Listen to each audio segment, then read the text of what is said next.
ఇలా కేంద్ర రాష్ట్ర ప్రభుత్వాలు, అటు బీజేపీ ప్రభుత్వం ఇటు కాంగ్రెస్ ప్రభుత్వం, రెండు ప్రభుత్వాలు కలిసి రైతుల జీవితాలతో చెలగాటమాడుతూ ఉన్నాయి ఈరోజు.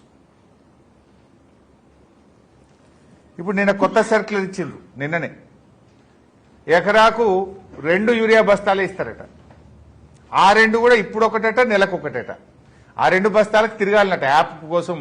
నిన్న మా ఎంపీపీ శ్రీకాంత్ రెడ్డి చెప్తుండు, ఆయనకు యూరియా బుక్ చేసుకోవాలంటే యాప్ మీద వాళ్ళ బాపో దిక్కు, అమ్మో దిక్కు, కొడుకో దిక్కు, ఆయనో దిక్కు, నలుగురు 4 ఫోన్లు పట్టుకొని 3 గంటలు కొట్టంగా 2 బస్తాలు దొరికినాయట.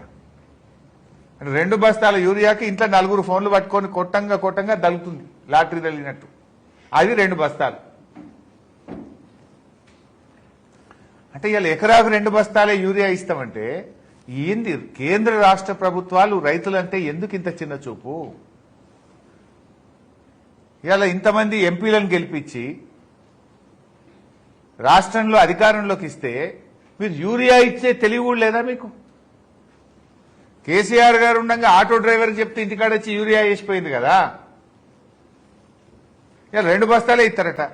మా చిన్నకోడూరు మండలం మొత్తం మిర్చి పండుతుంది, కొంత నంగనూరులో కూడా మిర్చి పండుతుంది. రాష్ట్రంలో అనేక చోట్ల మిర్చి వేస్తారు. వరంగల్లో కానీ, ఖమ్మంలో కానీ, చాలా జిల్లాల్లో వేస్తారు.